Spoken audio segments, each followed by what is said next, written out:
Mônica, você nasceu e se criou numa favela? Na Maré. Você podia contar pra gente um pouquinho dessa vivência e das suas lembranças em relação às abordagens policiais com pessoas negras e como que isso fluiu? Eu tenho, inclusive, uma história não muito boa nesse sentido, né? Mas acho que, como uma pessoa nascida e criada na favela, é comum não ter uma história muito boa para contar com esse tema, né? Eu fui nascida e criada no Conjunto Esperança, que é uma das 16 favelas que compõem a Maré, que é uma das maiores favelas do Rio de Janeiro. E aí, a maior parte ali dos meus amigos eram negros, né? A maioria meninos. E tinha uma que era a minha melhor amiga, assim, da época da infância até início da adolescência, que era a Érica, que também era uma menina negra. E a Érica faleceu com 17 anos de idade. Ela tinha acabado de mudar da Maré, ela foi com a madrinha dela, morava com a madrinha dela lá e tal, e ela foi morar na favela de Tavares Bastos. E aí ela, depois do jantar, ela cuidava da prima dela menor, né? E depois do jantar, ela saiu para comprar pipoca para a prima, que tinha uns 3 anos na época. E aí a polícia entrou numa operação, truculenta como sempre, atirando, e a Érica tomou um tiro de fuzil na cabeça. Isso aos 17 anos de idade. Um outro episódio trágico desses da adolescência, assim, a adolescência em si ela foi diferente da infância, né? Ela foi marcada com muitos episódios de violência. E eu acho que isso acaba que é reflexo de uma história da favela que veio se modificando nessas últimas décadas. Eu tinha um amigo que estava com 16 anos na época, teve uma operação, que foi uma operação gigante da Polícia Civil, e aí ele estava andando de moto, era umas 9 e pouca da noite, a polícia fez a operação para estourar a boca, e aí ele estava atravessando na ponte, nessa hora, e tomou um tiro no estômago. E aí ele morreu, e nesse momento é que começa um pouco a minha trajetória de militante contra defensora de direitos humanos, ainda sem saber que era isso. Porque a polícia matou diversos traficantes nessa operação e colocou ele como sendo um desses traficantes. E ele era filho único, a mãe dele ficou desesperada, né?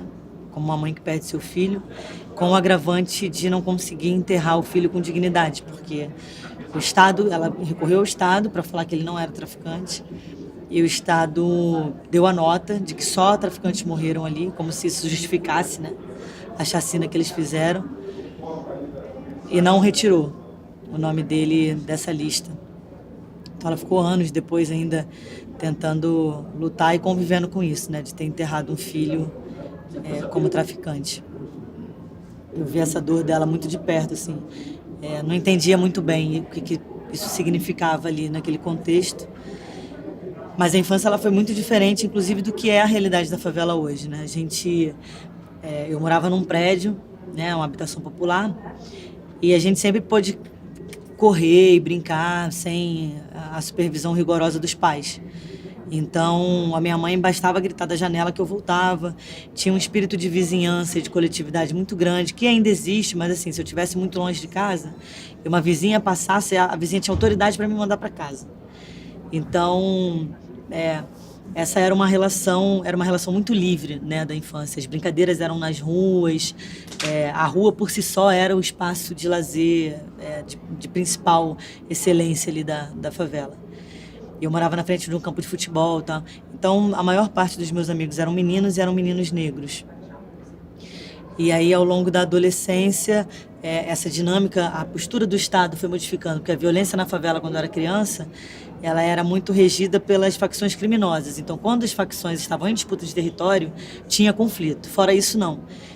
E isso, de certa forma, era avisado à comunidade. Então, a gente tinha uma fluidez ali nas brincadeiras, sem a preocupação da imagem da favela hoje, como funciona quase como um barril de pólvora, que a qualquer momento pode explodir, porque o Estado entra no horário de saída para trabalho, entrada de escola, saída de escola, e aí a gente tá vendo tantas crianças, né, sendo assassinadas hoje por esse Estado tão truculento no Rio de Janeiro. Então, era uma dinâmica muito diferente. E aí, na adolescência, quando a gente começa a frequentar outros espaços, né, ali mais para fora da favela, eu fui tendo o contato com as questões do racismo ao ver espaços que eu frequentava sem nenhum problema e amigas minhas tinham problema, e principalmente os meus amigos, assim, os meninos eram sempre parados pela polícia, sempre tomavam dura da polícia. Então tinha um certo, inclusive, cerceamento. A gente escolhia os lugares que ia ou não, porque tinha lugar que tinha mais polícia, dava mais trabalho. Então, essa experiência de vida acaba, através do afeto, da solidariedade e da vivência da favela, eu fui aprendendo a construir um olhar antirracista e tendo contato com essa visão do racismo que não me afetava, né? Tipo, depois eu estudei na Zona Sul do Rio de Janeiro, numa das faculdades mais elitizadas, que é a PUC-Rio, assim, parece um recorte da Europa. Hoje está até um pouquinho mais colorida, né? Mas antes era extremamente branca, hegemônica. E aí eu via isso também na minha vivência dos cursos, onde quando eu me reivindicava, anunciava que eu era da Maré, eu vi muito as pessoas falarem que eu não parecia favelada, né? A imagem do favelado ser o corpo negro, as dificuldades. Marielle também estudava lá. E as vestimentas, eu podia me vestir de calça jeans, chinelo e camiseta, que era basicamente como eu me visto mesmo a vida inteira, e eu não tinha um olhar diferenciado. A Marielle sempre ia bastante arrumada, porque já tinha sido confundida, inclusive, com a moça que servia no banheiro, tipo, da troca do material. Então, eu fui tendo esse tipo de contato através de um olhar que vinha de experiências afetivas, né? Eu queria que você falasse um pouquinho do seu projeto de pesquisa do mestrado, que fala sobre a violência nos espaços públicos. Isso numa perspectiva racial, né? Eu acho que você já falou um pouco disso na sua outra fala, e eu queria que você falasse um pouquinho como é que foi construído, como é que é isso. A minha pesquisa ela fala sobre como a violência pode influenciar na experiência do sujeito com o espaço urbano. Isso porque a Maré ela tem uma comunidade que ela, na verdade, assim, duas comunidades que sempre foram de domínio da facção do Comando Vermelho e outra do Terceiro Comando, historicamente. Em dado momento mudava um pouquinho, mas não se mantinha por muito tempo. Então, existe uma rua, e essa rua é conhecida como a Rua da Divisa. E aí você anda na rua, de um lado da parede está pichada do Terceiro Comando e do outro lado da parede está pichada do Comando Vermelho. Isso a gente está falando numa rua que tem em sua maior extensão 9 metros de largura.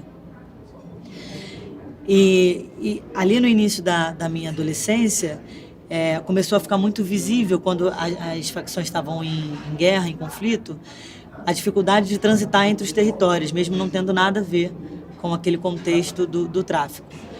Então, moradores de um lado do Comando Vermelho não podiam usar blusa vermelha no lado do Terceiro Comando, tinha um clima de tensão na hora da travessia, enfim.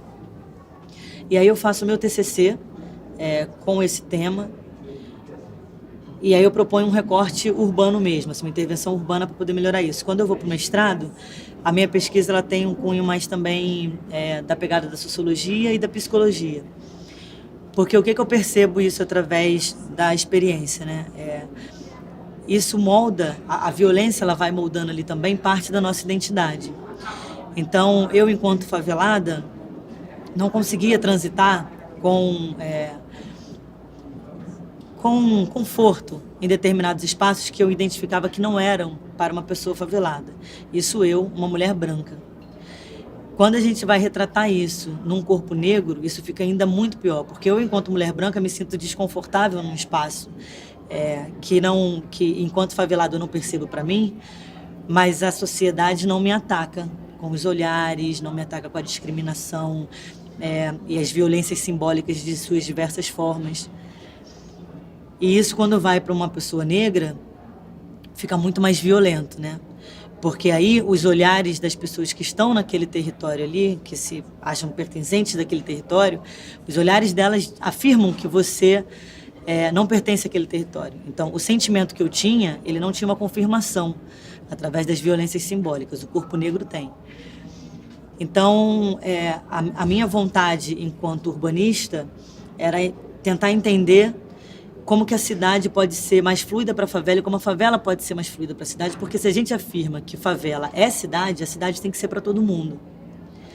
Então, a pesquisa vai muito nessa linha, num recorte das experiências, porque a Lagoa Rodrigues de Freitas, por exemplo, que é um lugar no Rio de Janeiro, na zona sul do Rio de Janeiro, é um lugar urbanisticamente com muita qualidade, paisagística inclusive. Então, como que um jovem negro sai da favela, onde o Estado é completamente ausente, na verdade presente, sobretudo, de forma ineficaz, né? Mas nas qualidades urbanísticas apresenta muita ausência e o favelado, ele cresce aprendendo que o belo não pertence, porque a favela ela não tem o cuidado do Estado. A sociedade diz que a favela é o feio, é a produção do marginal, é a produção do que não presta. Então, você cresce num contexto social onde a sociedade afirma isso para você. E você vai introjetando isso, porque a sua identidade está em formação. E aí, quando você vai para outros espaços da cidade, você compreende que aqueles espaços do belo não te pertencem. E aí, como é que você reage diante disso? Você pode reagir de duas formas extremas, né? Uma, você reage com inferioridade, você não consegue interagir com esse espaço, você não consegue fazer com que o seu corpo se sinta à vontade nisso, que afinal de contas é demais para você. E a outra, no outra ponta, você reage com violência, porque se não é meu, não vai ser de ninguém. Se não é meu, eu não cuido. Se não é meu, não me pertence. Se não é meu, eu não tenho relação. Se me agride, né, se me violenta, eu vou violentar também. E aí você interage destruindo, enfim, né, interagindo com raiva, de diversas formas possíveis. E a gente não consegue falar de uma cidade fluida se a gente não fizer debate de classe, se a gente não fizer debate de raça. Se a gente não conseguir compreender que até a solidariedade ela tem que ser vista com cuidado, porque se ela for vista de forma hierárquica, ela se torna autoritária, a gente não consegue construir uma sociedade com um olhar antirracista. E principalmente, e aí eu acho que está a grande dificuldade, falando enquanto mulher carioca, é a gente ter uma sociedade que admita que é racista. Porque a gente tem uma diversidade, uma pluralidade dos corpos muito grande. E é uma capital, uma das cidades mais conhecidas do mundo. E a gente tem dificuldade de dizer que é racista, a gente tem dificuldade de dizer que o preconceito com a LGBTfobia é gigante naquela cidade, porque funciona de outras formas em setores da cidade, né? Tem setor que é menos LGBTfóbico, tem setor que é menos racista, tem setor... mas a cidade não consegue ser unificada, ela não consegue ser fluida, né, para todo mundo. E a gente está falando de vidas, né? Vidas porque para que serve uma cidade se a cidade não tiver a interação dos corpos, né? Então, essa cidade é para quem? Uma cidade partida, fragmentada, ela serve a quem? Né? E a gente tem o Estado como uma peça fundamental, que é quem fica regindo e mantendo esse olhar racista, esse olhar LGBTfóbico, e faz o controle dos corpos, faz o controle das vidas, faz o controle da classe, da raça, enfim. E tem interesse político de que essa cidade seja, assim, cada vez mais segregada. O que você acha que é o papel das pessoas não negras nessa militância, nesse entendimento de que o corpo negro ele é algo sempre, se não uma morte física, que é real, mas das mortes simbólicas? Eu acho que a grande dificuldade não basta só se identificar, né, enquanto uma pessoa não racista. Você precisa se reconhecer e lutar e ter a postura na prática, não só no discurso filosófico, bonito, literário, de um discurso antirracista. Isso precisa ser prática. Mas eu tenho uma amiga que diz que até empatia dói. E ela tem razão, né? Porque eu, enquanto mulher branca, jamais vou conseguir compreender o que é a dor de uma mulher negra. O que eu posso tentar fazer é ter empatia, né? E ter essa solidariedade que não é a solidariedade hierárquica, que quer pautar como que é a dor do outro, ou que quer medir, porque eu sou uma mulher favelada e lésbica, que tem as minhas experiências, que tem as minhas dificuldades na vida. Mas a cor da minha pele não fechou portas para mim, ou deixou de abrir por isso. E é óbvio que a gente não percebe isso da noite para o dia, né? Isso é uma construção. Eu acho que a principal exercício que a gente tem que fazer é o cuidado no olhar e do não julgamento. Porque a gente tende a hierarquizar a dor e a banalizar a violência. Então, quando as violências se apresentam de formas simbólicas, e são muitas formas, né? Algumas a gente vai banalizando. Eu estava com a Marielle aqui em Brasília e a gente estava indo para o Rio. E aí, na inspeção aleatória, a guarda lá do aeroporto foi vistoriar o cabelo dela. E assim, eu passo, no máximo as pessoas vão pedir para eu tirar o sapato, quando muito. Quando fala assim, inspeção aleatória. Então, assim, isso é uma violência. Aí a Marielle fez uma exposição na internet sobre esse fato. Um monte de gente veio dizer, mas isso acontece sempre, isso é mimimi, isso não é racismo, não sei o quê. E se a gente não tiver o cuidado para falar, ela se sentiu ofendida, o cabelo na ancestralidade dela é uma coisa sagrada, não se mete a mão na cabeça de ninguém dessa forma. Várias coisas, várias leituras que a gente podia fazer sobre aquilo ali. Mas você via lá vários comentários dizendo que não, isso não é racismo, isso acontece no aeroporto, é expressão aleatória, tem que fazer, não sei o quê. E aí a gente está falando das violências simbólicas, né? Essa chega a ser física também, mas a gente está falando das violências simbólicas. Do olhar, quando encaminha para a porta de serviço, quando você sobe no elevador, que a gente ainda tem essa desgraça de diferença de elevador social, de elevador de serviço, de que você não deveria estar subindo por aquele elevador. Todas essas coisas até que a gente chega no físico extremo, que é o corpo matável, né? Que é o corpo que é descartado. E aí, eu nessas minhas andanças pelo mundo, quando falo do caso da Marielle, eu digo que o Brasil olha para o corpo da Marielle como o que há de mais descartável no país, que é o corpo da mulher, é o corpo negro, é o corpo da lésbica, é o corpo favelado periférico. E nem o título de parlamentar conseguiu proteger a Marielle. E olha que o Brasil respeita poucas coisas, uma delas é poder. Então, nem o título de parlamentar pôde proteger esse corpo, que é o corpo descartável no Brasil. A gente chega a mais de um ano da execução de uma parlamentar democraticamente eleita, sem que se responda quem foi que mandou matá-la. E aí eu já fiz essa pergunta antes. Fosse a Marielle, um homem branco, hétero, rico, nas mesmas condições políticas, será que a gente chegaria a 407 dias sem saber quem foi que mandou matar esse homem? Eu acho que não. Eu queria que você me dissesse qual era a sensação, o sentimento, quando você passava por essas situações junto com uma pessoa negra. Essa do aeroporto pode ser uma... Qual é a sensação que você teve, seu sentimento? Como foi que Tinha dois, né? O primeiro era de indignação, e aí eu sempre arrumava tumulto. Mas essa também era uma situação desconfortável, porque era uma mulher branca precisando defender uma mulher preta. E olha que a Marielle também estava fazendo tumulto. Então, primeiro tinha indignação, depois tinha o desconforto de falar assim, porra, não precisava disso, sabe? Tipo, ela tá lá falando por ela, tinha que ser resolvido dessa forma. E o depois era de tristeza, de deparar com uma realidade dessa. Quando a gente chega ainda, isso foi em 2017, chegava 2017, não importa assim, se era parlamentar ou não, mas uma pessoa ter que passar por um tipo de constrangimento desse, por um olhar racista construído socialmente, e a gente não consegue nem falar sobre isso. A gente tem uma democracia frágil, jovem, que foi construída com muita violência em cima do sangue do povo indígena, do sangue do povo preto. A gente não consegue fazer reparação histórica. A gente finge que não houve escravidão. A gente não fala de racismo. E aí eu acho que é muito, muito simbólico, e de novo volto para o caso da Marielle, olhar para ela, para perceber que em 2018 a máscara do Brasil cai, sabe? O mundo olha para o Brasil como um país tropical, das festas, paradisíaco, povo cordial, feliz. E quando a Marielle é executada da forma como é na capital do Rio de Janeiro, eu acho que o mundo se choca e tem solidariedade a isso, porque ele olha para o caso da Marielle e consegue compreender a verdadeira face do Brasil. O Brasil mostra o quanto que é machista, misógino, racista, LGBTfóbico.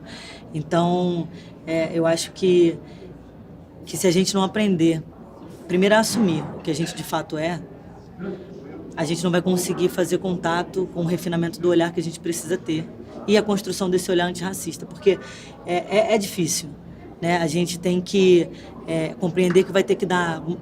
Pessoas brancas ou não negras, enfim, não pretas, vão ter que dar uns 20 passos atrás para poder e dar uma puxada para o lado para poder caminhar junto. Porque se não for dessa forma, a gente não vai conseguir transformar essa sociedade num lugar mais justo, mais igualitário e passar a mensagem para essa extrema-direita conservadora que a gente está cansado de morrer. E aí, quando eu digo a gente é o coletivo que quer uma sociedade diferente, que quer construir uma sociedade antirracista, que quer construir uma sociedade mais empática. Eu acho que hoje a gente cada vez mais desumaniza o nosso olhar, né? A gente aprende a banalizar a violência, a gente aprende a hierarquizar a dor, então a dor do outro às vezes não é tão importante quanto a minha é maior, esse problema não é tão grave, isso não é racismo. E aí a gente vai mascarando as diversas formas de preconceito, banalizando, fingindo que não está nada acontecendo, e o Estado continua matando, em índice de genocídio, a juventude negra. O que é a solução para superar essa situação de genocídio da população negra? Olha, para mim é um enfrentamento muito direto a esse Estado. Porque a gente precisa, e aí de novo, assim, assumir que somos racistas, olhar para o que a gente fez no processo de escravidão, pensar na construção, porque eu não sei nem se é possível fazer reparação histórica diante disso, mas ter o esforço de construir alguma coisa que é muito diferente da realidade que a gente tem hoje. E parar de criminalizar o corpo negro. Porque esse olhar que a sociedade brasileira tem, que já criminaliza o corpo negro por ser esse corpo, que é o corpo matável, que é o corpo descartável, ele legitima a violência do Estado. Então, quando a gente não se coloca na construção de um olhar antirracista, nós somos coniventes com esses corpos que estão tombando. Marielle pergunta, enfim, né, na semana que é executada, quantos mais tem que morrer para que essa guerra acabe? E a principal luta da Marielle era a luta contra o fim do genocídio da nossa juventude negra. E tem uns termos que questionam se a gente deve ou não chamar de genocídio, porque tem umas regras para colocar essa palavra em vigência. Eu não vejo a menor necessidade de cumprir regra burocrática nenhuma para chamar isso. Basta a gente olhar os números e entender que quando a gente olha os números, as pessoas que analisam, a gente está falando de vida. A gente está falando de mãe que não vai receber o filho em casa no final do dia. A gente está falando do moleque que bota a mochila para ir para a escola e toma um tiro de um helicóptero blindado. A gente está falando de vida, a gente está falando de pessoas. E a gente precisa humanizar os números que a gente tem, porque os números são lastimáveis. E a gente trata como os números. Se a gente se colocar no lugar da mãe, no lugar do filho, no lugar do esposo, da esposa, no lugar do amigo, no lugar do irmão, no lugar de qualquer pessoa que seja, e entender que aqueles números são corpos, a gente começa a dar uma refinada nesse olhar para querer construir uma sociedade diferente. Enquanto a gente não estiver fazendo um esforço muito grande, e é duro, da construção de um olhar antirracista, a gente, infelizmente, vai continuar morrendo.